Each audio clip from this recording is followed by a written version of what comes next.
We'll get started. I ask you, if you would, to please stand and let's join together in our pledge of allegiance to the flag. I pledge allegiance to the flag of the United States of America and to the republic for which it stands, one nation, under God, indivisible, with liberty and justice for all. Thank you. Please be seated. We'll proceed on now to our introductions. Valerie Halverson, Miller. Diane Lawson. Elizabeth McClellan. Nina Barr. Tim Sessions. Mike Adams. Alicia Flowers. Scott Whitaker, Town Manager. Katrina Witt, Finance Officer. William Hill, Town Attorney. Mr. Whitaker, your voice sounds a little bit. Yes. Sounds very manly.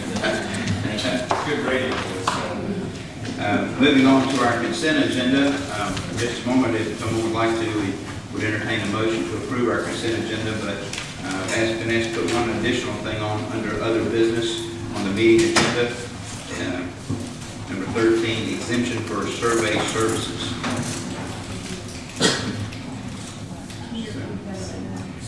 Exemption for survey services.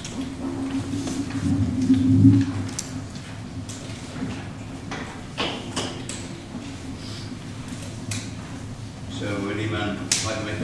I have a couple of questions. Okay. We just got the meeting minutes for the Trails Committee, so, because we're approving the minutes, it can be read, right? You don't actually approve the minutes from the Trails Committee. So Right, I know, but I have some questions for tonight. So one on the check detail, it was on page 3, EME for the Hamburg Mill Road. I'm just curious what that was. that's an ongoing property that we've been working with for code enforcement, and the property owner, it was a house that needed to be taken down and demolished, that the fire department had burned sometime back, and it was a shell of a house. And so that check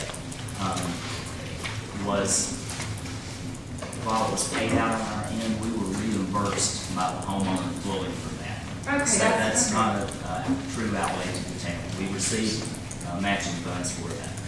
Okay, thank you. Very good.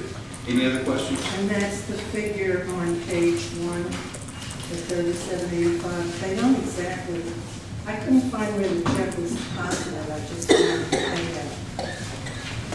But you said that they were going to reimburse us. They actually reimbursed us. They gave us a check, and we made sure it cleared the board. We turned around and paid for those services. We just acted as a pass-through for that. Okay. The other question was just about the line and grading the fields. So I was under the impression that maybe not correctly that that the town was going to take over the line and grading the fields. Well, we do that for all the agents, all the groups that we rent to. Jeff handles that, except for the SRA, they contract to do that. Okay, so the SRA contracts to do that, to line the fields for just SRA? Or just SRA, and that's about Valley, do they do that for anybody else, just SRA right now? I believe just SRA. Okay. So does SRA reimburse us for the lining of fields or not? I'm sorry. Does SRA reimburse us for these fees or no? No, this is actually what, this is what we pay the SRA for that. This is what we pay to do. This is James Coker, Let's Talk Landscaping, and he has been doing that for some time, and we want to eventually bring that fully in-house, Okay. but, right now, just the SRA. Okay. So are you saying that we pay for it or the SRA pays for it? For the one, for that lining of the fields? Who's paying for it? The SRA pays for it. Okay, that's, I just wanted to clarify. Okay, any other questions? Questions? I'm Sure. sorry. So the water testing at the SAP well, is that the well that the charter school drilled for us? Yes. Okay. And is it a good well? Well, no, I'm sorry, that's not for the one that the charter school, that's for the one that we use there, specifically for the concession buildings that was existing. Okay.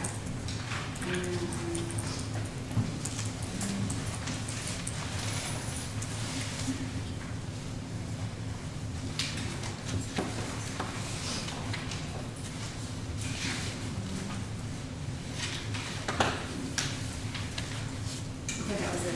Thank you. Okay, any others? Okay, would anyone like to make a motion to accept the consent agenda? Motion by Ms. Barnes. Second. Second by Mr. Adams. All in favor, please raise your hand. It is unanimous. Announcements. Anyone have any announcements? I have a few.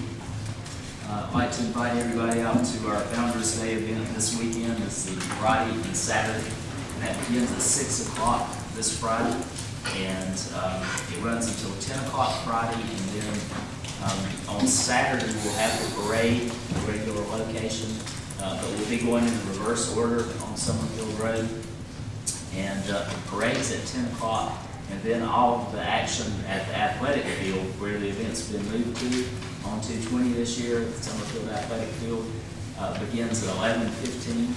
And if you want the schedule and any details about that, there's a little flyer on the back table back there, pick it up. It has a map of where the parking areas are, and also the full schedule on it. And I'd just like to invite everybody out for that. Also, on June the 28th, we're planning a kids fishing derby and music in the park event, and we're still planning that. Stay tuned for that, but just to get it on the calendar. It's a Saturday morning event for the fishing in the park, not fishing in the park, the fishing derby, and then the music in the park is that evening. And one other announcement is there's a public review on the 2014 updated coordinated human services transportation plan. And that's information that came from the NPO. And that review period is May the 7th until June the 6th. And this is a federally funded document. And that's used to access human service transportation needs. And it helps the government know how to best allocate that money based on citizen input. And if you have any interest in that at all, see me afterwards. You can call Town Hall tomorrow, and we can give you more information, but there's a lot of information there to look at if you're interested. And did you have anything to add to that? We're going to have great weather this weekend for Fountains Day, so please come out Friday evening or sometime during the day, Saturday. And I will mention, in reference to Founder's Day, we're doing it a bit different this year with having it at the athletic park. And we've got 3 designated parking areas, and that's going to be the Laughlin Professional Development Center, former Laughlin School, and both the Methodist Church and the First Baptist Church on Skillsville Road. So, and again, that's on the flyer, the details about that. Super. Any other announcements? Well, next, item number 6 is a recognition of the Summerfield Fire Department. And I'm going to ask Chief Smith from Pleasant Garden if he would come up, and Mayor Carla Strickland, so nice to have you with us tonight from Pleasant Garden, come up. And Chief, if you would come up and bring everyone that you have here with you, that would be great. About a month and a half ago, I was in Pleasant Garden for a mayor's luncheon, and they said it was the first time they had 100% attendance, and they couldn't remember how long. And so we were all there, and we put on a great presentation, great meal, and Chief Smith, Ms. Strickler, was talking about the emergency situation that Pleasant Garden went through. And I don't think any one of us had any idea or concept what really happened in Pleasant Garden. I certainly did before I went down there that day. But even then, a month or so after, there were still trees piled up everywhere. I mean everywhere. So it was quite an ordeal they went through down there. And while they were talking, while Chief Smith was talking, he said he made a phone call reaching out for some help, and he got a call back, and the Summerfield Fire Department was on the way. And I was kind of bowed up, but talking about Summerfield. So all the other mayors were there, but it's so good to have y'all with us, Mayor Strickland. Turn it over to you. Thank you. Just a few words. I don't like my back towards anybody, so. At the beginning of March, we had an ice storm. I think further north, you probably had a lot of snow, but we had ice, which down in trees. We're an old community, so we have a lot of trees. And our Chief Smith and I, Chief Ray Smith and I, and he was in touch with Guilford Emergency Services. The three of us were trying to figure out how to handle this, because in many areas, they couldn't get out to service our residents if there was an emergency. So it was a very interesting situation. Everything turned out very well, and I owe that to Chief Smith, who he might want to say a couple things. Do you want to say something? Yes, I certainly want to share with everyone what we received from your community. I'll say the spirit of Summerfield came to help us. We were in it, and to say it was a bad storm is an understatement. I worked Hugo in the Charlotte area, and it went through, and this is as close as I've ever had to another situation like that. We began the morning 3:43, I believe it was, 3:40 with our first call.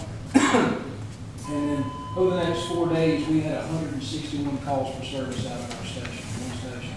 So we were very busy, but on that first day, it was just call. Well, that wasn't enough. About 12:02, a 200-year-old oak tree decided to fall on a 300-gallon propane tank.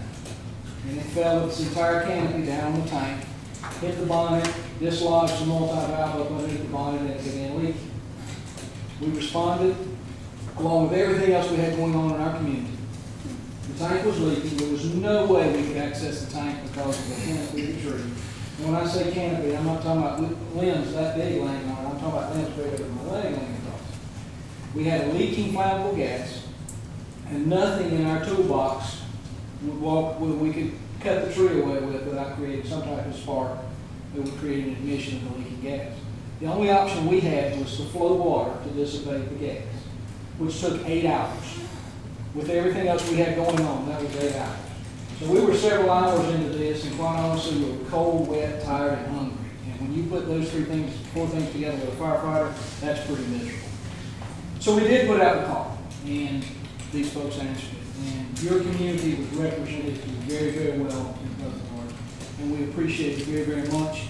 The 3 gentlemen that came to help us are a reflection of your community. You're some all right folks. So thank you very, very much for your assistance. Thank you.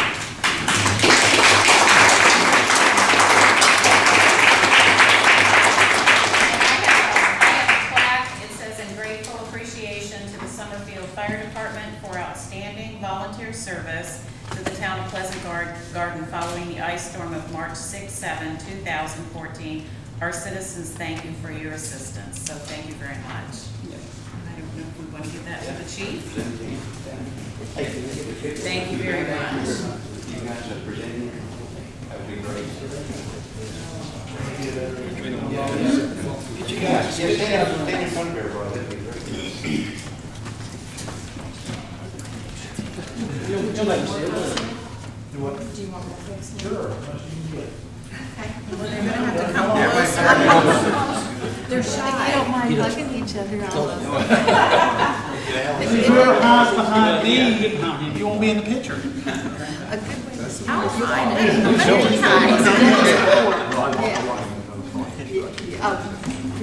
Now they can't see me. And that being, is one better than the other? This side's better. Bill, stop. You should just stand a little bit.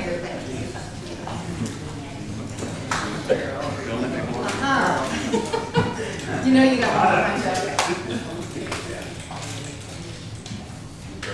Hang on just a moment.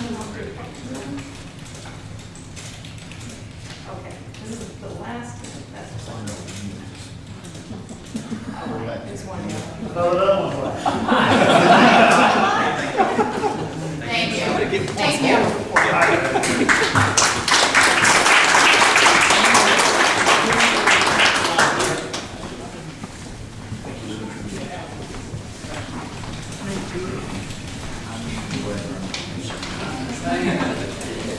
Good to see you, sir. Yes, sir.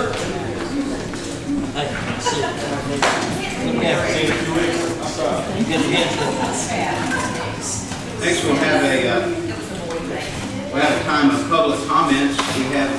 We have two sections for public comments tonight. One is just our regular public comments, if you'd like to get up and speak on really any topic that you'd like. And then secondly, there's an opportunity for public comments on the budget. So if anyone has any budget items, anything you'd like to talk about, you can use that time. Please come up and identify yourself and your home address, and then you have 5 minutes to share with us. Gail Dunn. Gail Dunn, 5805 Snowhill Drive. It's great to see intergovernmental cooperation, especially in something as important as emergency response. And we're really fortunate that we have the fire districts in the different communities that can work together like this.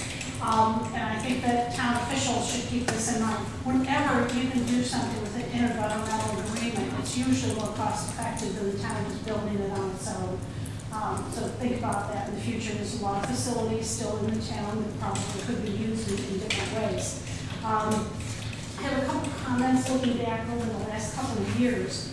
One of the things that, I'll be happy to share this, Katrina may already have this, but this is something we used to have. Dave Luther used to do this. It was great. You'd have an overview of the total cost of a project. This particular one was Park, Phase 1 and 2. Everything's broken down as to what it was, who the contractor was, when the bill was paid, and how much. This is a very important record long-term. When we found that at the ball fields that the clubhouse was sinking, this is the kind of record that you needed to look at. Who were the contractors? When was the work done? And I haven't seen anything like this in the last 2 years. And the report on Founders Day was kind of like an Excel spreadsheet just going on down, and it really wasn't broken into categories. So this is good fiscal management. It's good for the history of the town, and I sincerely hope that we can see documents like this in the future. We should have one now about the town hall repairs, and I'm not sure that it even exists. What you know, 5 years from now, you're going to say, gee, what did we spend on the town hall the last time we did the tuck pointing and the ceiling, and what else, and what was done? There were a number of things that were recommended. A couple thoughts here, looking back. When Scott arrived 2 years ago, obviously interest rates were as low as they're careful low yet. There were 1% CDs. And I had recommended buying the 1% CDs. They were short-term, but you had 1% interest. And on $2 million, that would have been $20,000 for a year. And we ended up with 6 months later, we didn't collect the $20,000, I think, for the first 6 to 9 months. We ended up with 1/3 interest, which was the best that could be done at the time, but that was $3,000 instead of $20,000. So that's a loss of $17,000 a year. January of this year, I had recommended 3% treasuries. They were 10-year, but the 3% was a very high interest rate at the present time. And they don't come out on the market now. The last time I think Katrina checked, it was out at 2.7. When they do come, they sell out because it's a treasury, it's a U.S. treasury, it's probably the most secure form of investment. And the town is limited to CDs and treasuries and things like that. So I recommended in January possibly $3 million. at 3%, and that would have been $90,000 a year. At a third percent, it's 9,000. At 1/3 of 1%, it's 9,000. So it's a loss of $81,000 a year.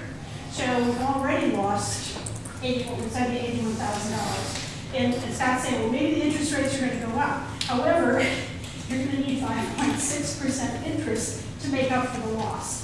So the longer we think the interest rates are going to go up, we've heard this for 2 years. I'm not sure what financial planner is telling you that they're going to go up. I think most people, if they watch the Business Channel or you read Wall Street Journal or other publications, they keep saying, no, the interest rates. And Janet Yellen says that interest rates will stay low. So I don't know how long the town's going to wait. It's 2 years. We're losing $81,000 a year rather than having 3% and having 1/3%. So I don't know how long. I think it's up to the council maybe to say, well, how long are we going to wait? And I don't know what expertise you're using to think how long we have to wait.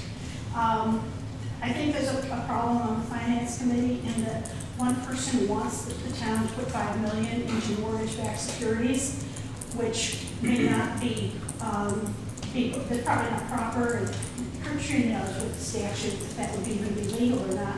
But it's with the minority mortgage broker in Houston, Texas. And whenever, with finance committee, people want to talk about doing something like the treasuries, but there's one person there that only wants this mortgage-backed, these minority-owned mortgage-backed securities, which isn't, which people have lost a lot of money on. The town is pretty much, I heard the town said, no, we're not going to do that. We don't think it's legal.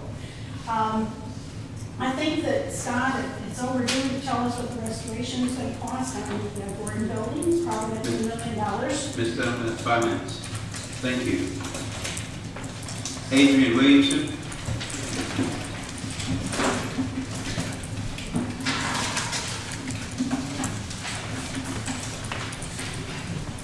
How you doing? My name's Adrian Williamson, I'm on Wilson Road. I was reading in the Northwest Observer, and of course I got trouble last time I said something about reading the Northwest Observer. I brought paper this time, so I can't get the wrong paper. And we talked about these trails, and you know, y'all know how I feel about that, along with a lot of other things in this table. And I see here that we've already obligated ourselves, going by this paper, for this tunnel that's over the highway. And, you know, it said that we don't want to establish ourselves as acting, not people that don't want to act together and play and overall cultures and recreation endeavors. Well, you know, it says it's going to cost us if we don't put this trail in. So if I go back to what I said the first time I came over here, I thought we get the cart before the horse. I mean, we haven't got the trail done, we've already got the tunnel. They probably cheap this place. That's just the way I feel. And also, I was listening in the paper that over here, this nice section of the paper, somebody said they'd like to put the trails in their backyard. Mayor, I hope you put it in their backyard. I don't know who put that in there, but I hope they get it in their backyard if that's what they want. Because, you know, we don't want anybody not get what they want.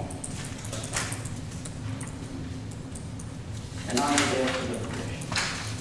Why are the lights on at the ball field at 12:30, 1 o'clock in the morning? I came in for a racetrack, 12:30, the lights are turning. That ain't the first time, but I just haven't remembered this time. And why in the thunder is a town truck riding around at 9:55 p.m. on Friday afternoon? Not 8, but I'm going to pee. I'll follow it in. I have a question. And I'm sure you'll be able to give an answer. And in April, we was over here talking, I think you said, the guy that goes around sending in complaints, as far as I'm concerned, that doesn't disturb trouble in the community. Because it's $986 a month, is that what you told me? Thereabouts, close facts. I mean, we won't be perfect, but Yes. I didn't write it down at that particular time, and I'm trying to remember. And then we, over here in May, we had to move $12,000 from one fund into another fund to pay for planning. Is that correct? Paper interim plan, yes. Okay. Well, I just think that's a waste of money. We used to do it in the county, I believe. Oh, cheap. And, I guess I'm gonna say about 5 minutes, so I don't know how much time I got. You have 2 minutes left. 2 minutes? Oh, I remember. I'm going to come back in, you know what I'm saying? Well, I will too. Yeah. And, while we're talking about this, the lights down here on 220 at the ball field, I might be wrong, but I think several years ago we passed a blue sky ordinance because it was lighting up the community. Sorry. Dark sky. Okay, well, dark blue, whatever. Gas stand don't have warning lights anymore. As long as the ball field's out there, they keep their lights turned on. And you know, the sport golf course, you put their life savings in for par 3 golf course, wood, you let them have lights down there. Now we got lights that look like you hit it in Main Street, Greensboro. So, I mean, you know, we need to kind of get stuff done. I know Duke Power, we need to put up a night light because I call it the blue sky, you call it the dark sky. Then we need to put up a night light because of that ordinance. So kind of, you know, these ordinances, we was talking about what, back in March when we had a meeting up here about the different ordinances we was going to try to impose. I think maybe that might have something to do with the way that deal went. I don't think it went kind of like the plan, but you know, all these ordinances we was getting ready to pass kind of reminds me of that. So you couldn't have spotlights, night lights. Everybody's called in about it. So you need to think about that. Thank you for your time, and I'll be back next month. Mr. Williamson, I only have one from you. Hey, what, one paper? I apologize. Okay. So you would like to get hit on the budget? Yeah, Okay. I might, you know, just depends. Okay. Thank you. Mr. Crawford?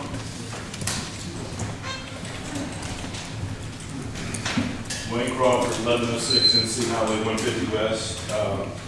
Council, I asked a question back during one of our budget question opportunities. Have we looked at the county as an opportunity to handle our planning services like we once did? I've took the liberty of calling Leslie Bell, head of Guilford County Planning and Development, and had a conversation, had a really good conversation. He's a recent hire, he's only been there 7 months. He was the head of planning and development for Brunswick County prior to that. We hired him away from here. Biggest town there is Wilmington. But Leslie also told me that Wilmington has the most small towns of any county in the 100 counties in North Carolina. And he handled the planning services for most of them. Let's see. As you may or may not be aware, the Guilford County Planning Department handles planning for Stokesdale, Oak Ridge, and Pleasant Garden, and county. Been handling the planning services for them, those towns for a very, very long time. I asked him a question about opportunity to take on Guilford, taking on Summerfield planning developments. And he said, it's not really possible right now. They're just this month, they just haven't hired, and they're going to be fully staffed. They just don't have the bandwidth right now. However, he said, they're going to soon be revisiting the contracts for Pleasant Garden, Oak Ridge, and Stokesdale. Those are some rather dated contracts, laws, statutes have changed, and they need a refresh. So he's planning on revisiting that, and next year could be a very good possibility that we could take on, if they could take on our planning demands. He said that this is not something you start whenever the budget's passed. You got to start early because this is all got to be built into the budget. That's the question. You mean like in January, December? He said, yeah, actually sooner than that.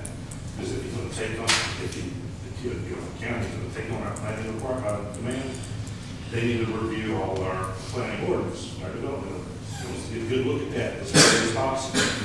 And so if we want to entertain this, we need to start talking to the county pretty soon and see what they want to see about planning documents. I know we got some development rewrites going on right now. If this is something we're going to entertain, it probably would be a good bet and get in front of them before it gets approved. Thank you. Thank you, Mr. Crawford. Anyone else have any public comments? then we'll move on to our next item on the agenda, is public comments for fiscal year 2014-2015 for the budget. And just like with the other public comments, if you would come up, identify yourself, give us your address, and you have 5 minutes to share. Gail Dunn. Gail Dunham, one of the things that's really important here and isn't in the budget is the potential cost for condemnation of land concerning the trails. And originally, they were all like, oh, we can't put it along Summerfield Road. It doesn't have to be a 25-foot wide easement on Summerfield Road either. It's going to be money to purchase easements, whether you do the Long Trail or whether you do Summerfield Road. And I believe we have one town council person who has said she would be opposed to condemnation, but I haven't heard that from the rest of you. I don't know, is Scott going to hire a contractor and think that you can just outsource condemnation? You're elected to do this. This is part of the town charter, if you need to decide if you're going to condemn or not. Perhaps a better way to do it, get together with the people on Summerfield Road and get together with the other people. There's 3 groups, I think, right now, but there may be another alternative. And let's see if you can get easement agreements and for a reasonable cost. I think there's a better way to do this than the trails could go forward. I'd like to request a copy of the truck log for the vehicle use policy, Scott. Vehicle use policy is still in effect. I'd like to get a copy of the truck log. I was surprised when Adrian said he saw the truck out at 9:55 at night. I did notice with the budget, it was the budget last year. There's a lot of complaints about the budget process. I think they were correct. Here we have a $2.2 million budget. You're levying taxes for $2.2 million. You only spent $605,000. Over a 12-year period, it's an average of only 55% of the budget.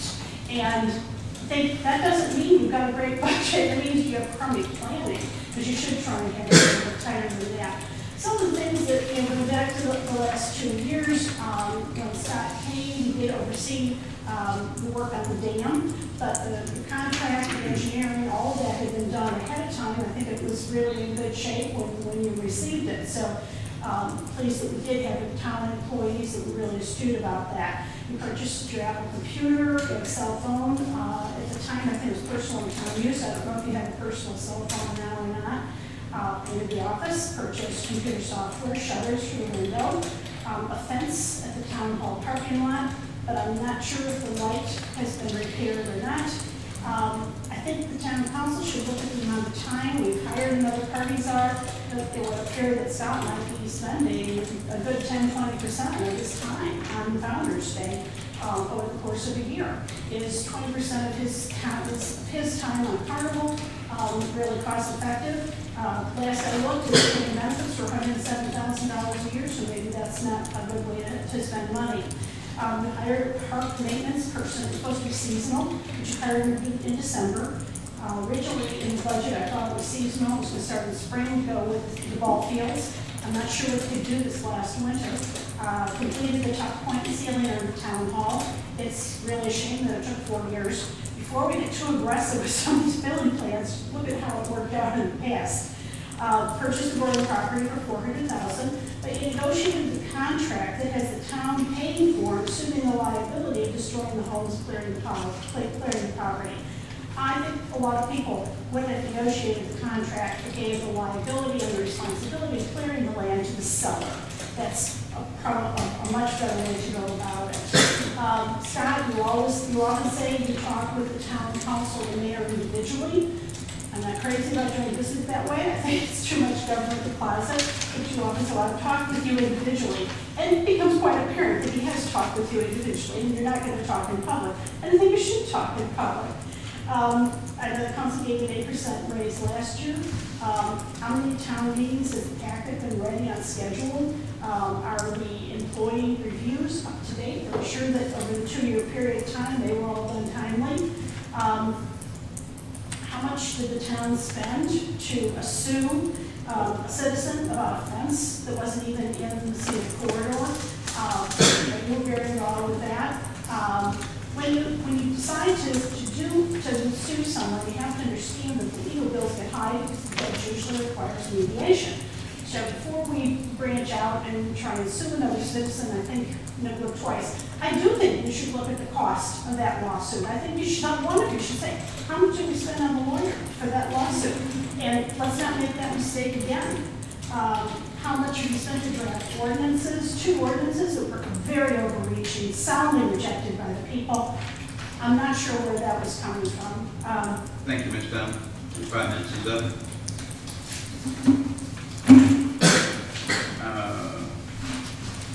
Any other public comments on the budget? Mr. Crawford?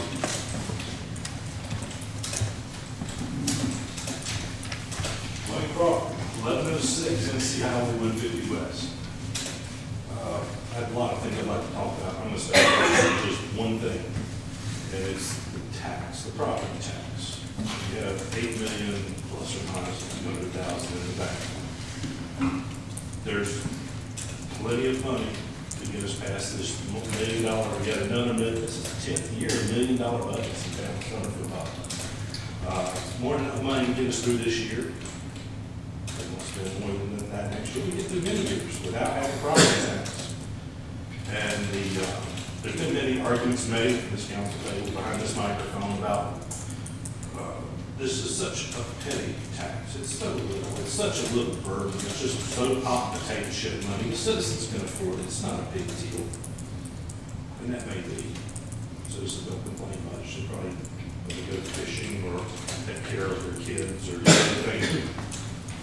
They're not here. They're doing something else. It's not that important to them that they rise and anything. Like they did back in 2004. We all remember this when it's packed and just going out.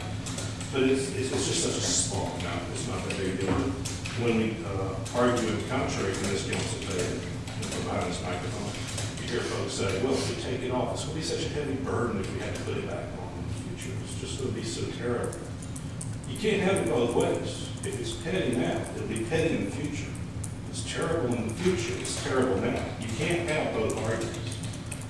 I argue that it's small and it's unneeded. We've got more than enough money to take us for years in the future. And it's just not right to tax people because you can. Thank you. Thank you, Mr. Crawford. Any other public comments on the budget? Mr. Williams?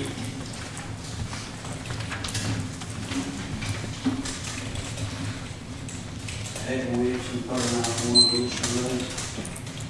I was looking over some figures on some paperwork that I have, which my figures might not be accurate, but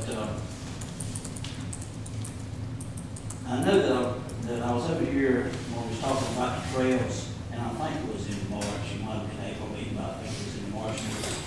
Where we was talking about it's going to cost about $250,000 to $500,000 just for the design of this trail.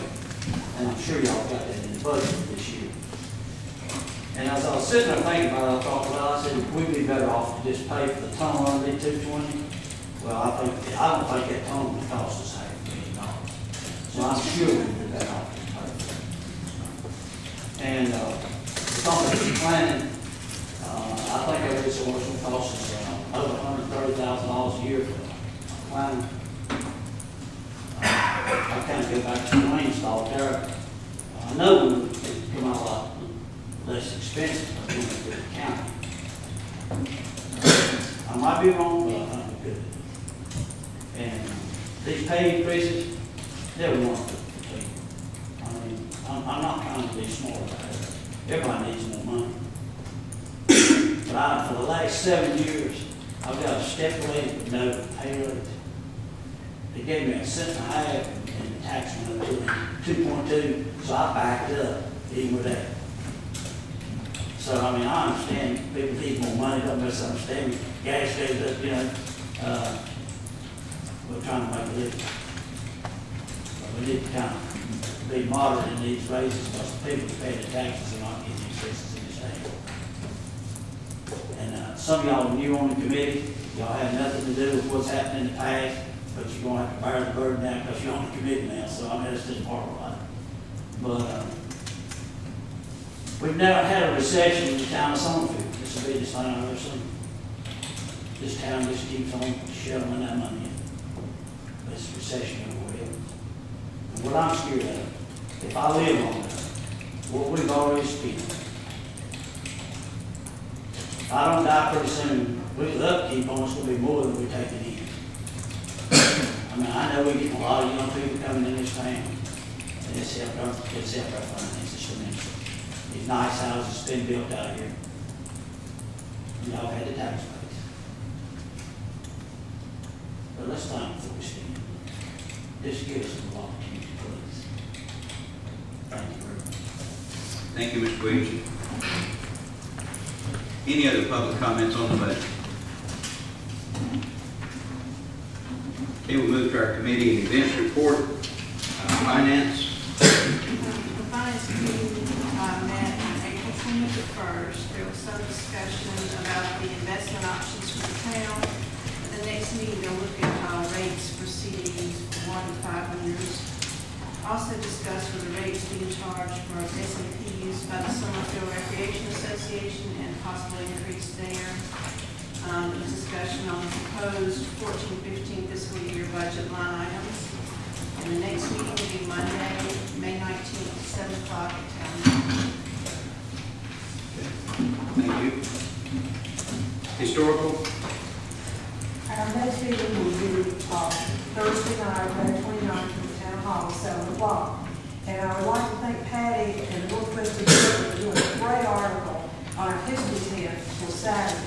We've got 3 brand new people that will be there exhibiting things and looking forward to it. So please, all of you, come by the history tent and see what all we have under there. Ladies and something. Thank you so much. Public safety. Anyone here for public safety? They're not. I think I got a message this afternoon that the next scheduled meeting is September, is that correct? Okay. Trails and open space.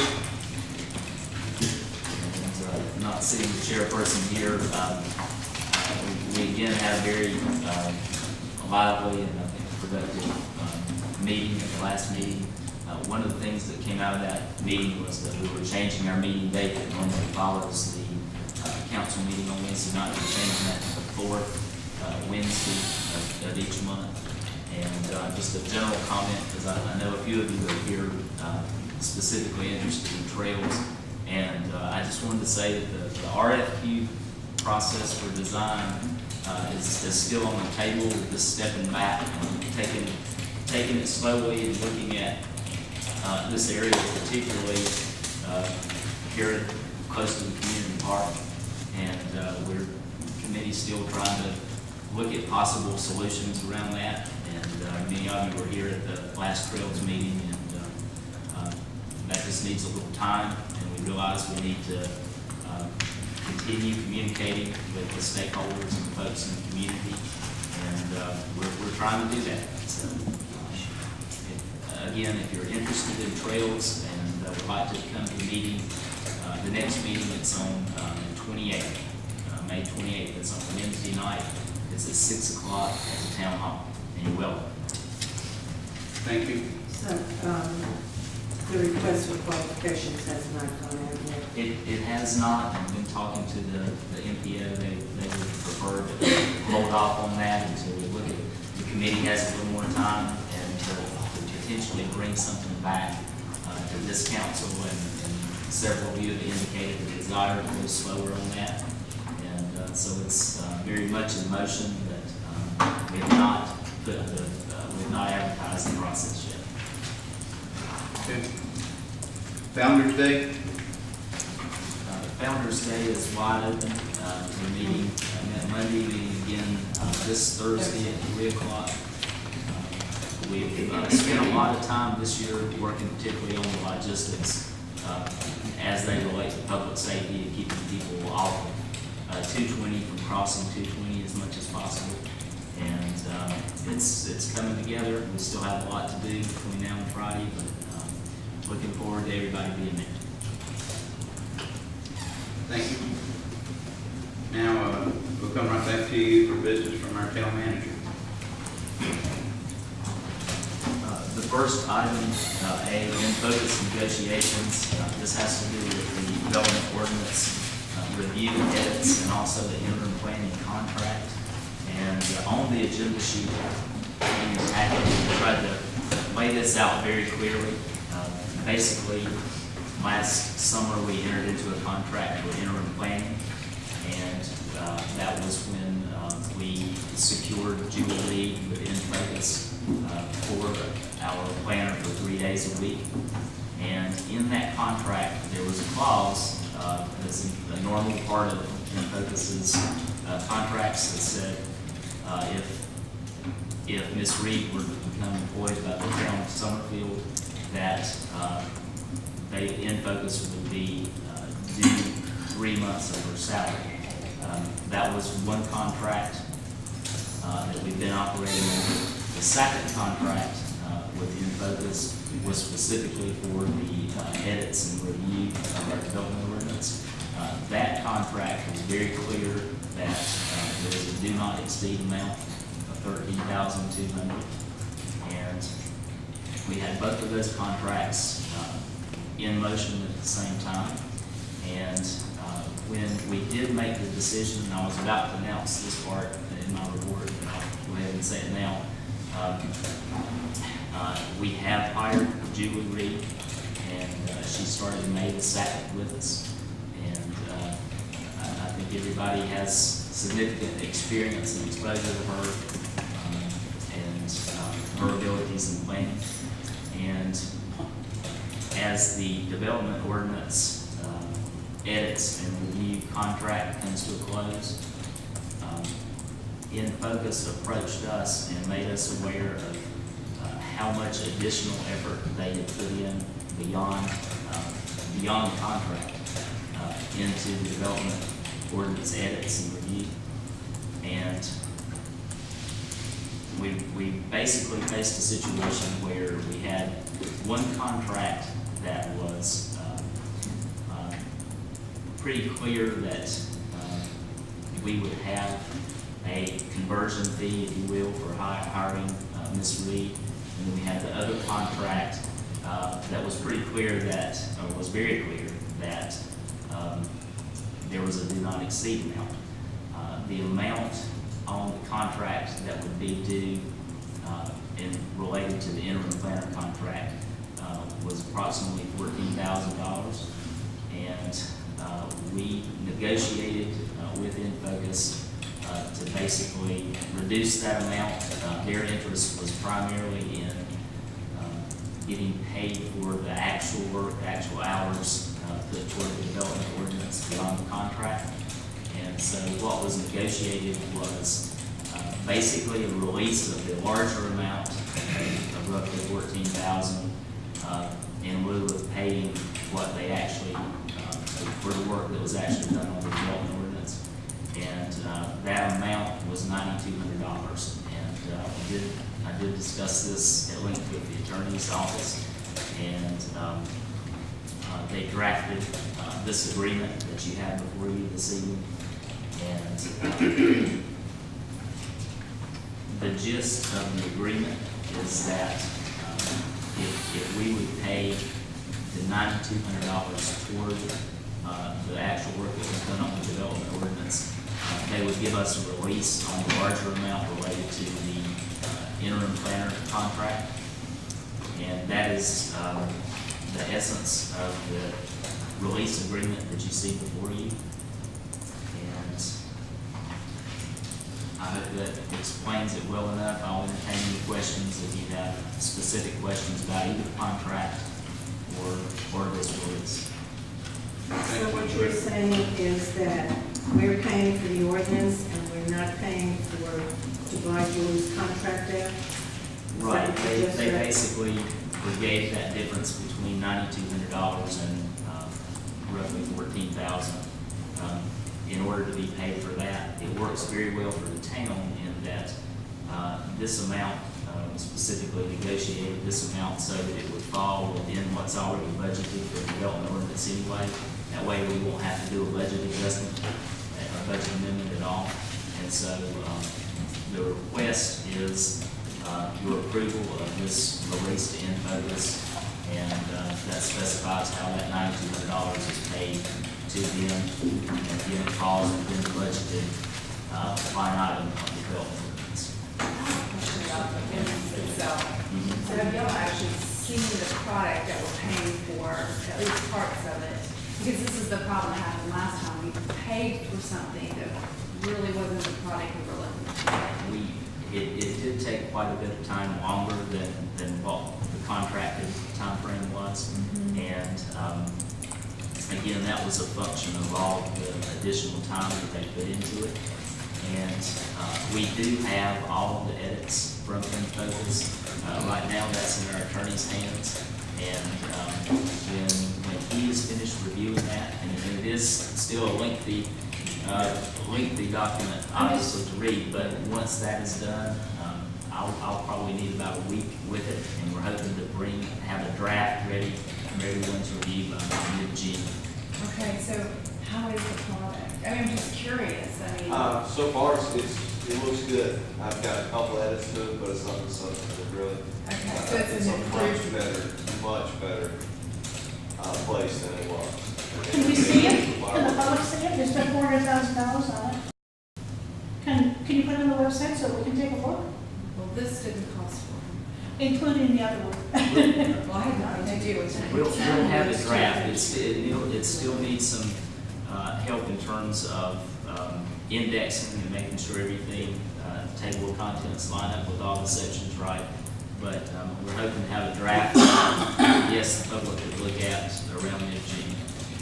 Here's the other question I have in relation to the contract. It's just, if there's more reviews that either the attorney and or the manager feels needs to happen, will InFocus do that, or will they charge us more? Or is that, I mean, is that part of the contract?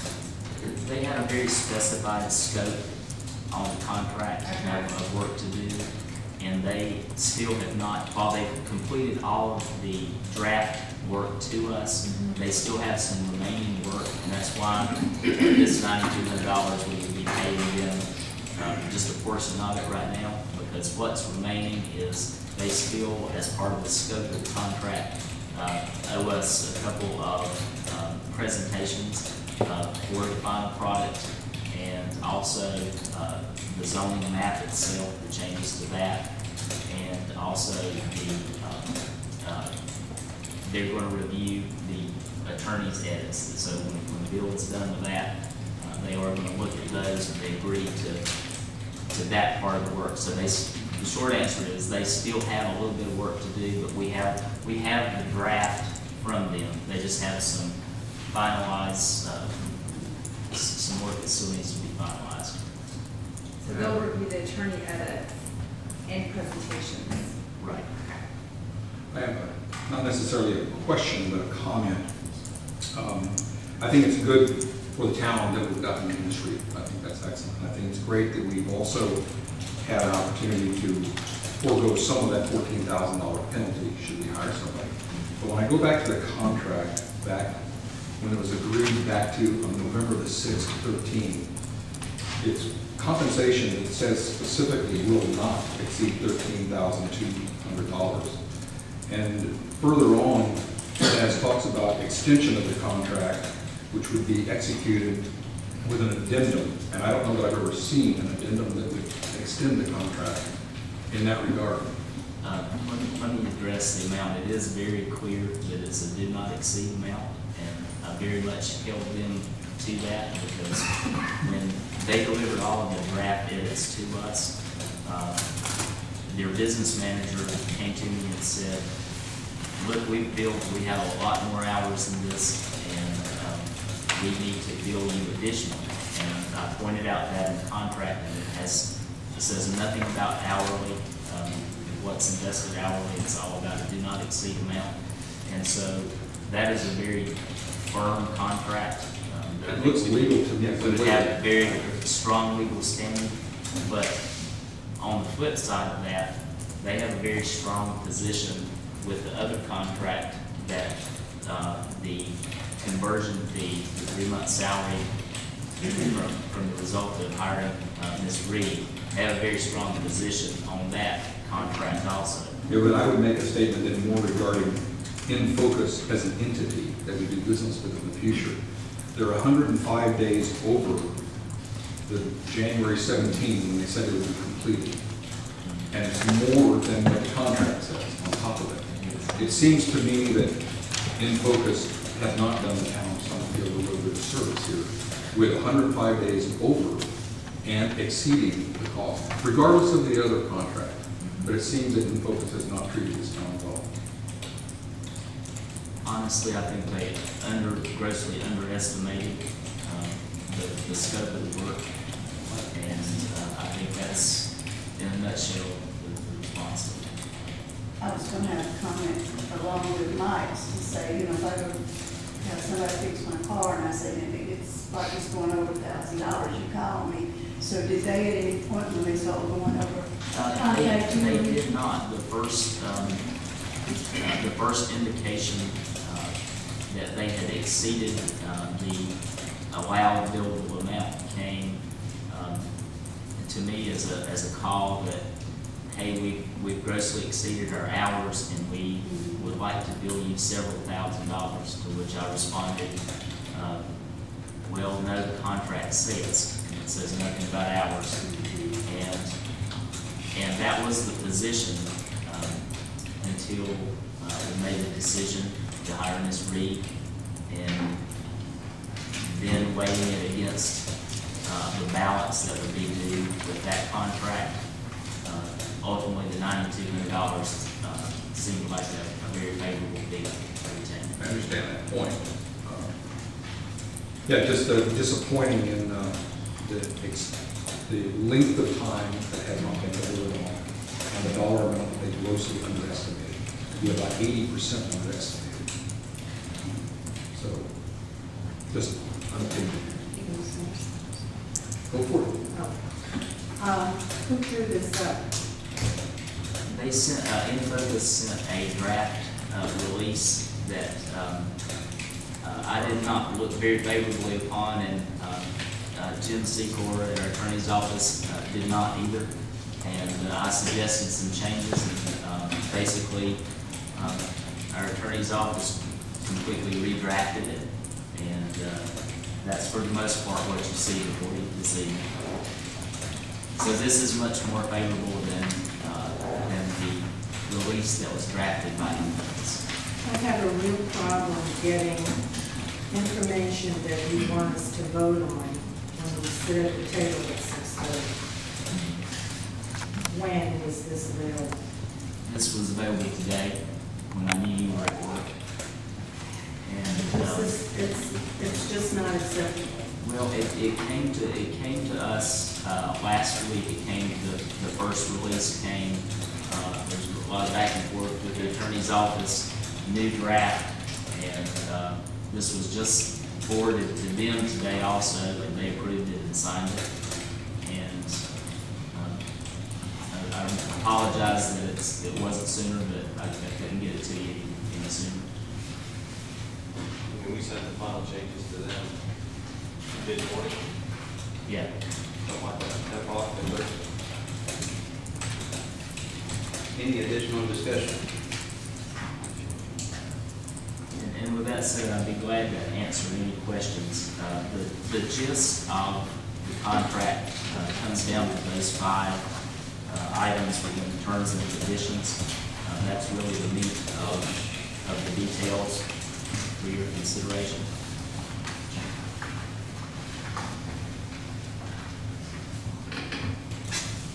Will Ms. Reed be working 5 days a week? Yes, Ms. Reed, that position is full-time, and she's working full-time 5 days a week now since May the 2nd. Do we ever see a copy of her contract? with, and vote. No, Ms. Reed's with the town. Well, she does not have an employment contract since she's an employee of Lee. Okay. So, but we have her, I mean, that normally would not come before the council. That Right. comes before me as the mayor. Does she have a 90-day probationary period? or She no? actually has a 180-day 180 probation days period. probation. However, her personnel policy is not fully clear on 90 days versus 180. And I've been, with all new hires, extending that, making that a 180-day probationary period. And I'm very clear and put that in writing to each employee as they're hired, their offer of employment letter. And what will her salary be? And her salary is $55,000 even, Plus benefits. plus benefits. It's 86,000 in the budget with paying benefits. Ms. Dunham, please don't speak. Where, in the budget, I didn't see where this money was coming to stay in focus. This $9,200, just to back up and remind you, we had budgeted this current year $25,000 for the development ordinance, for the rewrites and getting through the process. This $9,200 keeps us within that budget to avoid budgeting. I hope it's promise, that's all I'm gonna say. Can't be any worse than what we got before. No, it can't be worse, I just want it to be good. It's, so far, it's pretty good. It's good. So Okay. far, it's good. No complaint. How far are you, this far or this far? How much time is the council going to get to review these ordinances before you expect us to vote on them? I would say as much as you want. We have to have a public, one or two public hearings on the ordinances. We would just have to have one public hearing. So you're looking at that sometime in June after it's available?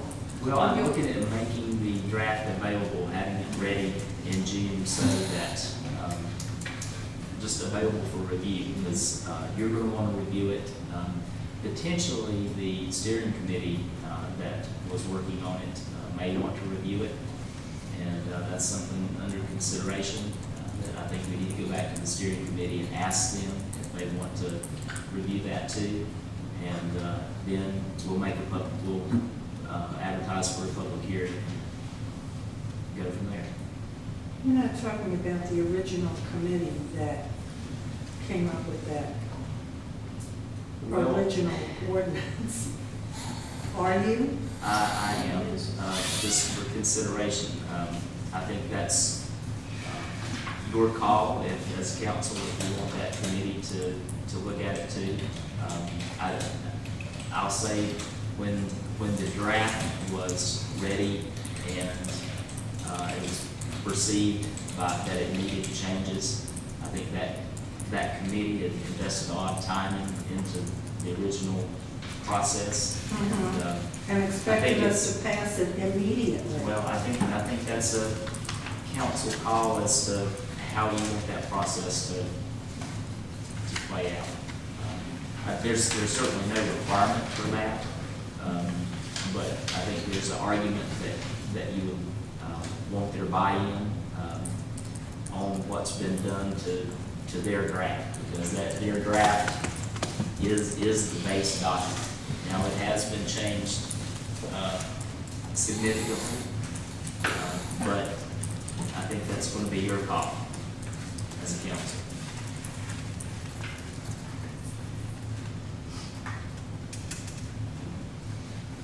And you can direct me in that direction when we get there. I certainly will. Okay, do we need a motion on this? Yes.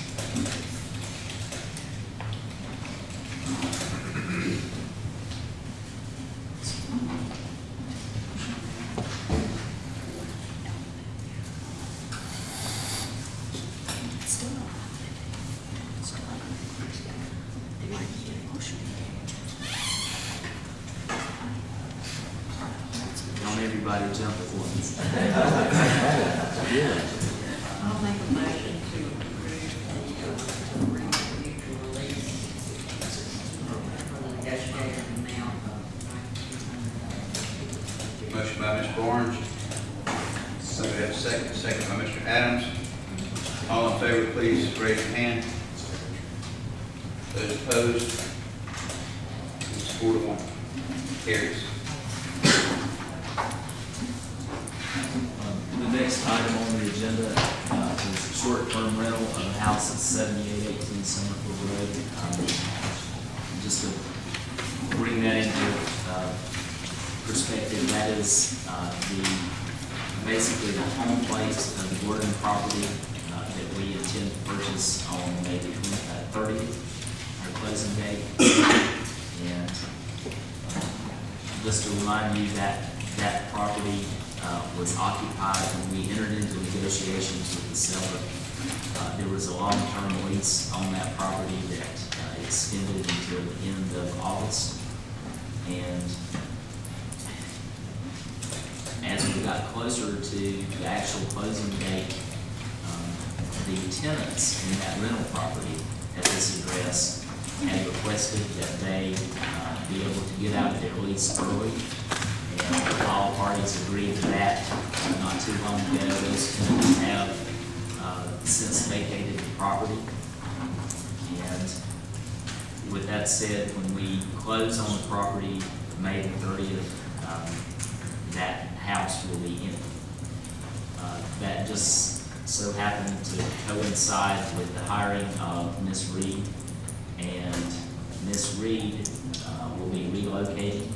She is currently about 2 hours away, and when she was hired, she was very clear that it would take her some time to sell her property. She owns a home out of the area and to secure residence here.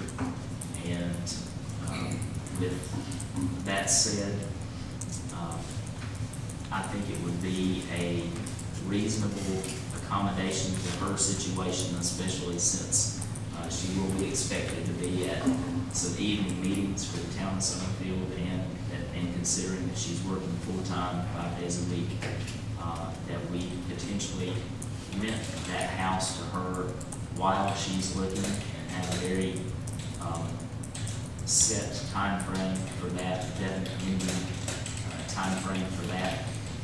And also, this is an issue that I talked to the attorney's office about, and the suggestion there was that we would definitely, if the town engaged in that kind of arrangement, that the tenant be required to carry renter's insurance, which is a very prudent recommendation.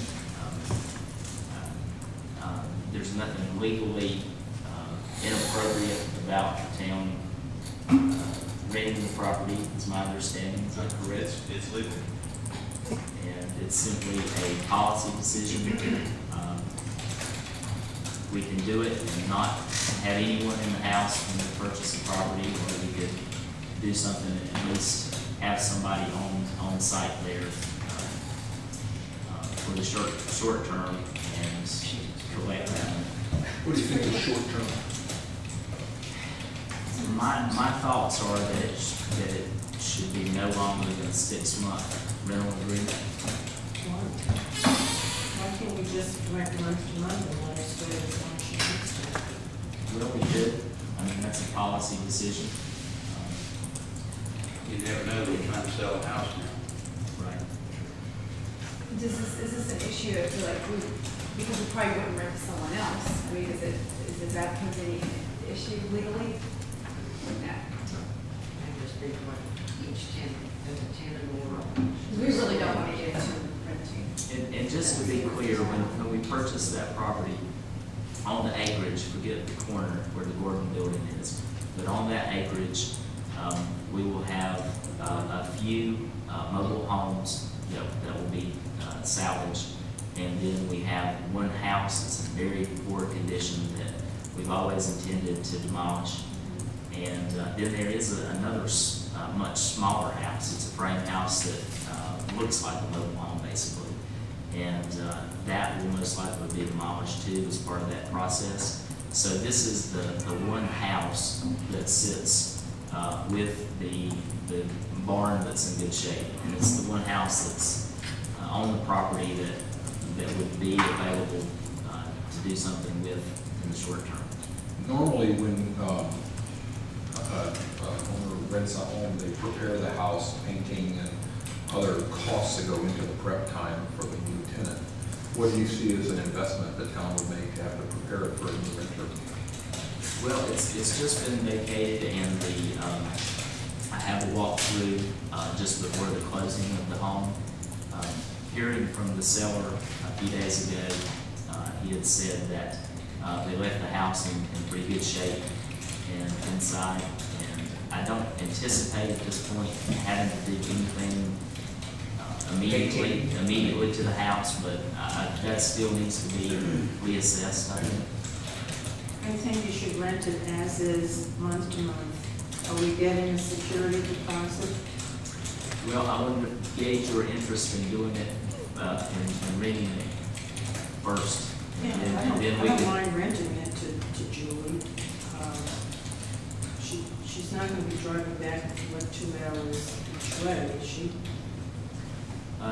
not for long.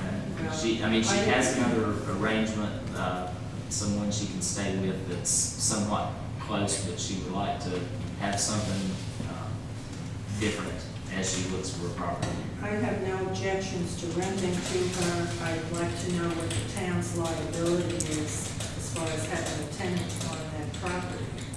Normally renter's insurance is gonna cover, theft, damage to the house, stuff like that. The risk would be a fall or something of that nature. Will our liability insurance cover that? It should, it's something we discussed, getting in touch with. First, we wanted to see if you all were in any way interested before we went further. And how much was the former tenant paying? They were paying $725 a month, and when we had looked at the seller's P&L statements a year or so ago, it was rented for $700 a month. The house itself is almost 1,100 square feet. It's a small house, built in 1940, I believe, and appears to be in pretty good shape.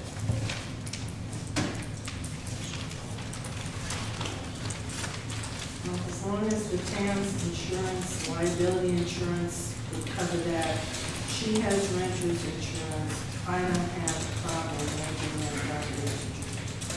Are you renting it for the $700 a month then? The next question to council is going to be, do you have any input as to what a fair price to rent the property would be? Whatever the former tenant was paying. I think that's fair.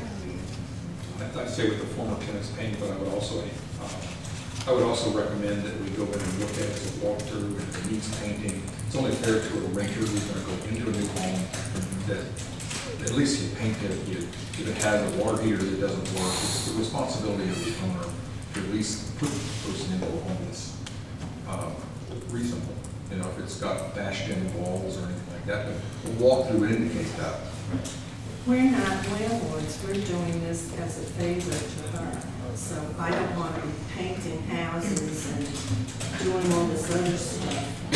I think it's an accommodation so that she doesn't have to make a long trip. And I don't think the town should act like a typical landlord painting, new carpeting, whatever. I think it just needs to be Clean. I think that would be fine to do a walkthrough and be sure all the systems. And I presented this just as a potential option.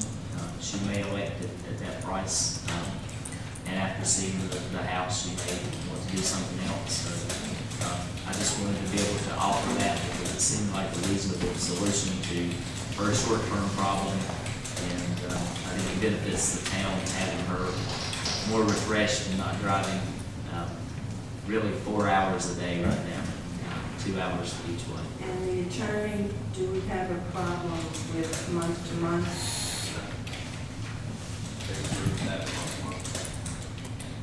Do you need a motion on this, or you're just going to go consensus? I think just a consensus that you're willing to do that and let me negotiate or make the offer is sufficient. And there are no tenants on that property at all now? All the tenants are gone on the Gordon property?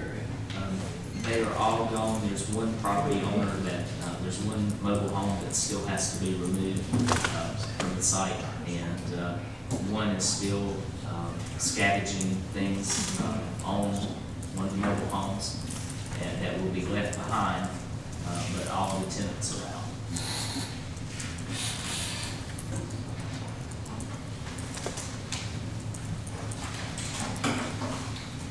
Okay, moving on to item C, reports.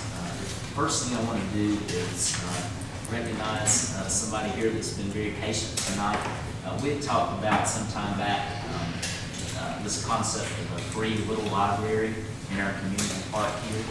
And we had worked out a scouting project with a resident scout by the name of Harrison Church, who is in the area. And he had asked yesterday if he could give a brief update on the project. And I'd like for you to come up, Harrison, if you would, and tell us a little bit about where that's at. Thank you so much. Before I begin, do you mind if I give you guys these two things? These are my drawings, and this is a binder full of the just the concept and everything. At the in the binder, if you could flip to the section that states the free little library concept, it's the last little divider there.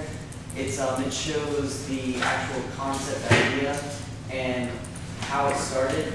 Also, it contains the registration forms, which I needed someone to be the representative, so I may receive the plaque, so I can mount it on the side of the free little library, and also so it can be on a national map. So everybody, we have the free little library system has people that visit it, and since it's on a map, you can go into the website and it's mapped. Summerfield, North Carolina, we'll have one right here at the time we go. Any questions so far? Are you still fundraising for this project, or have you raised all the funds? Explain the project. Okay. So the free little library project, it is a little library is what it is, and you fill with books, and the philosophy is you take a book and you leave a book, and you mount it on the wall. I was going to mount it on the wall down in front of the park at the bottom of the hill right beside this facility.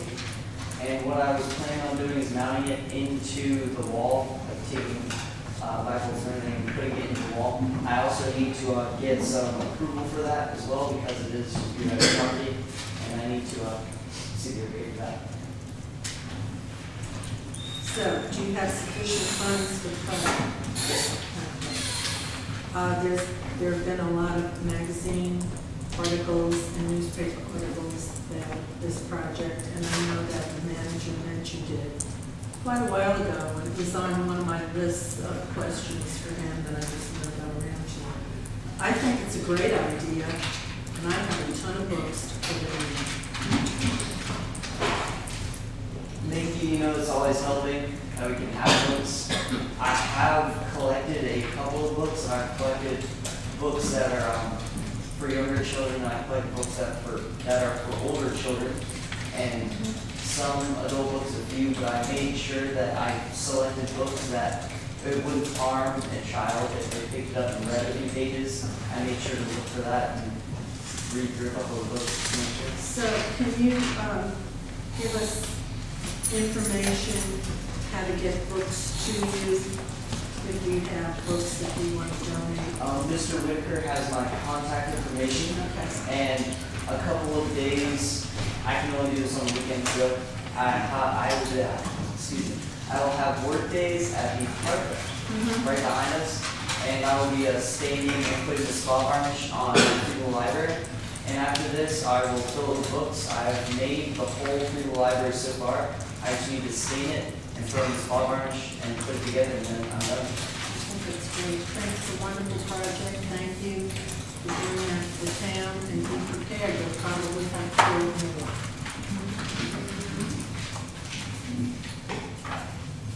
Any questions? Just coordinate with Jeff Ford and myself if you need anything at all and have any questions about the discussion. Thank you. Thank you for coming. Thank you for that great presentation. It's good to have a nice young man come and stand before this crowd with great confidence and stand up straight and share That's all. Thank you for coming and being here tonight. Thank you so much. And moving right along under my report, we covered just about everything on there, except I did want to mention, had a request to keep council updated on any of our NPO developments, particularly related to our 220 widening project. And I had sent a handout that came out mid-April to all the council. And that handout is on the back table. If anybody's interested in just what the latest is on the 220 widening project, there's several of these on the back table that look like this. And that's just, that's the annual update from NCDOT. And one of the things of note on there is that this fall, they're going to be working on placing traffic in the new lanes on 220 to allow the construction of the remaining bridges and culverts. So that's one of the things to keep on your radar, and please pick that up if you're interested. And one other thing, we touched on the Borden property closing on May 30th. Still working on a lot of details with the seller and with the attorneys. We've got details such as when we cut the power off, changing it over, those kind of things. And that's all I have in my report. Did you want to address any of the issues brought in the public comments? Do you have anything about the lights? I would like to address that. A couple of comments that were mentioned about the lights at our athletic park and about town employee being in the town truck at 9, almost 10 p.m.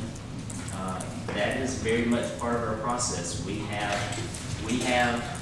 those athletic fields basically slammed full for the spring season and rental season. And folks are out there until about 10 p.m. at night, depending on which organization is renting it, what their schedule is. And those lights are very specifically, they're expensive and they're very specifically scheduled. And with the exception of one organization, and that's the SRA, those lights are paid for by the renting organization. They get charged by the hour. We've got the capability of, and use the capability of very much tracking the light usage per group.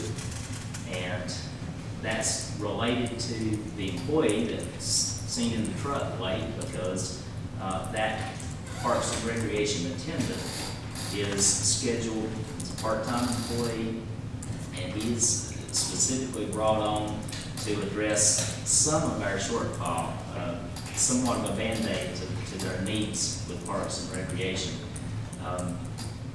in terms of having someone with the town available in the evenings and on the weekends when teams are there.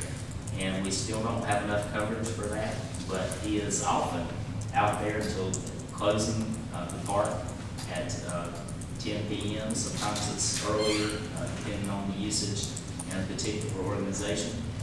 And so that doesn't surprise me if he was in the truck that late. That's part of what he's there for. Wish we had him a lot more hours because we're still short on that coverage. Now, to the issue of the lights being on really late at night, certainly not aware of that happening often. There have been some instances of a team scheduled to turn the lights off, and maybe something happened and they didn't get turned off. Have you heard of that at all? I haven't heard of them being on past the designated time. We can certainly monitor that. The lighting system is very, you can run reports on everything. It's really fancy. So we can certainly look at that. So you actually know when the lights go off, what team is using the field. So if they're being charged until the lights are turned off, what difference does it make if they're on at 3? And that's even controlled. Our Parks and Recreation manager can control that through his phone. cutting them off, and he does often in the evenings. But still, with that said, we don't have that Parks and Rec attendant, we don't have hours for him to be out there every single evening and on the weekend. So sometimes we do leave it up to the teams to pay it off, but we have a very detailed report of exactly when they go off. So it's to their benefit to turn them off It when they're is. finished, It is. otherwise they're paying for the time. Okay. Absolutely.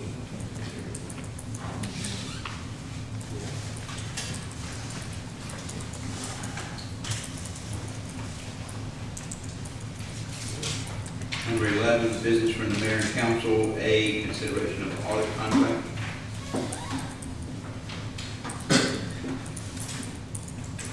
With the contract, this is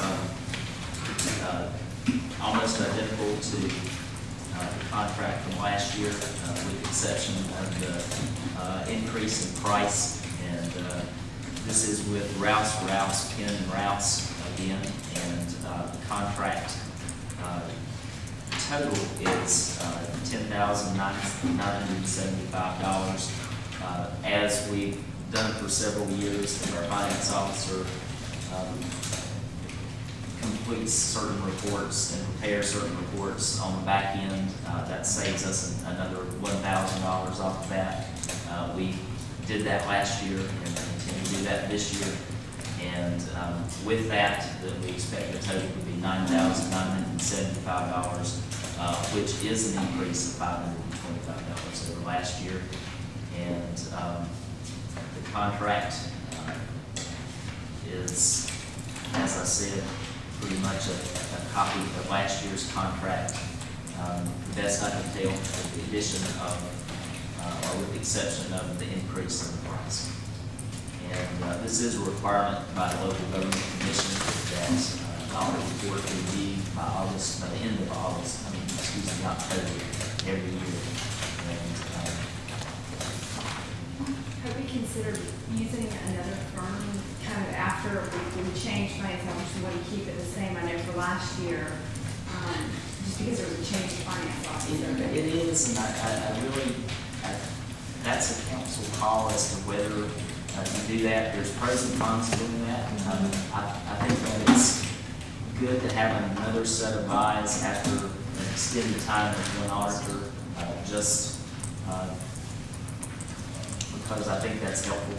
Yeah. And, but the other side of that is that when you get a new auditor, it requires more work, basically, because it's more staff time. You're not accustomed to your processes, and you're not accustomed to theirs.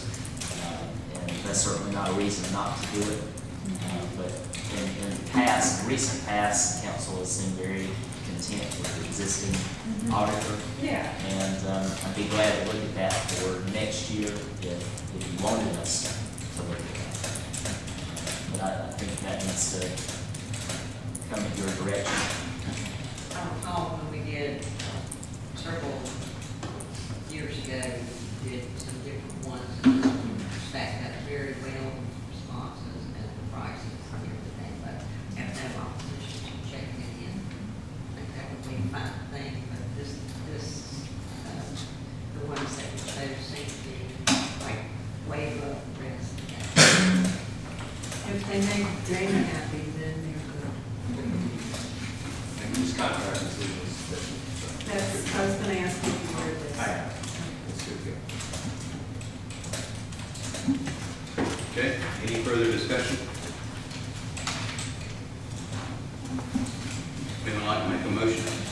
Make a motion to approve the audit contract for Rouse, Penn and Rouse, yeah. Motion by Ms. Barnes, Second.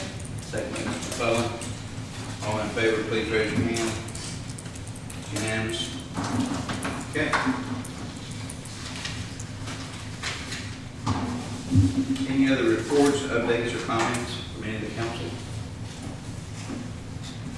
I would like to make a comment about our ball fields. I have a friend that is a manager with one of the banks in Madison, and I had a chance to meet with her, and she and her athletic group come all the way from Eden, and she had nothing but good things to say. They had tried several other ball fields in the last many years. They've been with our ball fields now for 3 years. She said there was always something wrong, always something going on, the lights were off, but she said they have just been so comfortable, said the attitudes of the staff, of the parents, of the umpires and everybody associated is just wonderful, and they're so glad that they found Summerfield. She says, long ride, it is worth it. So we don't have any comments there. Great. Anyone else?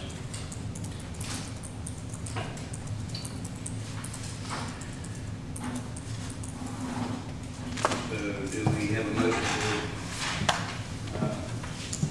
to go to closed session? I'll make a motion to go to closed session to consider the qualifications, conflicts, performance, character, fitness, conditions of appointment, or conditions of initial employment of an individual public officer or employee as provided under NCGS 143-318-11A6. Motion by Ms. McClellan, I'll make a second.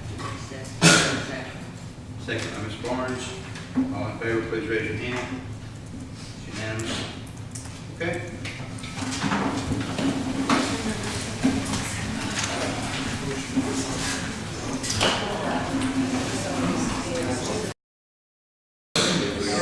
Motion by Ms. Barnes, second by Ms. McClellan. We are back in session. And, Okay. moving on to, One item that we added, exemption for survey services. This has to do with ordering the survey for the Gordon property. And there is basically when there are certain professional services that we really should not be just doing our normal process of competitive bidding and getting the lowest price on it. There's legislation that's been on the books a long time called the Mini Brooks Act. And so the process is really the same as what we're looking at with the design services for the trail. It's more request for qualifications process. But the long and short of it is the right way for us to secure a surveyor, do the survey for the property, is to do a process that really requires us to look at qualifications very closely and have a public time of input and invite folks to respond to that process. And that's the process, but you can exempt certain projects from that if you don't want to go through that process. You just have to do it in writing. The statutes dictate how you do that. And that's what the request is. It's not required, the statutes don't require that the council approve that, but I think it'd be a good thing for you to do on this one. We just need a circle, we need to mark the boundaries. We've already got three, we've already talked to 3 different surveyors. Our purchasing policies have been through it very thoroughly, and there's just not much there in detail about how we go about this process. It's probably something we need to add to that and clarify it. But the request is that we exempt this specific survey from the Mini Brooks Act. And all that means is that if you do that, basically I put it in writing that we're exempting this project from it, and tomorrow I can order a survey. And that's really what I've been kind of waiting, because it's like I said, it's not in our purchasing policies very clearly that you can exempt and do that. And so I knew we had a meeting coming up tonight, and we still had time to get it done. So is this request from you? It's a request from me. According to Yeah, and you can do it as far as the way the statutes, the way the law is written about it, it's up to $50,000. As long as the project's not over $50,000, you can exempt it. And we just know that we've ever done that before, and I can just find nothing in our purchasing policies about it, except for it does clearly say in our policies that that for certain professional services like surveying, that we don't have to do the competitive bid process, and it's basically gets to the heart of it, but it doesn't spell it out very clearly. And I've done a lot of reading about it, and it's just a matter of, are you willing to do an exemption for it? Okay. Scott and I talked about it today, and I think on this particular issue, I'd recommend it. If you have to go out for bids and have a public hearing, you're not closing on May 30th. Well, it doesn't require that you do, it's not competitive bidding, and you don't have to formally advertise it. But the way it's laid out, you do have to give some kind of notice to the public, and give them some kind of reasonable time. It doesn't clarify what that is really, but, you know, for instance, if we could put it on our website for a week and just kind of put it out there and get the word out in some fashion that was reasonable, that this is what we're looking for. We could wait for those responses to come back in, then you rank them based on qualifications, and you choose one based on qualifications really instead of pricing. It just seems like a lot of overkill for a project like this. We actually have a very strong start to the survey. We got related to DOT buying right away from the seller, and we have a lot of it. And the gist of what we need to survey for is largely to go and mark our boundaries, mark our corners. We know where some of them are because we got out and walked the property and found them, but we need that officialness and accuracy, and they're going to drive painted stakes for us to have from this point forward, and that's really what we're trying to accomplish. So do you need a motion for this? Yeah, I think so. Yes, yes, yeah. I make a motion to exempt survey services from the Minnie Brooks Act. Is that the correct motion? Motion by Ms. Flowers, I'll second. second by Ms. Barnes. All in favor, please raise your hand. And it is unanimous. Okay, so you're gonna order a survey tomorrow, and we're gonna find out about title insurance. Okay, Motion to adjourn. I'll make a motion. Motion by Ms. Barnes, second by Mr. Adams. All in favor, please raise your hand. And it is unanimous. Thank you.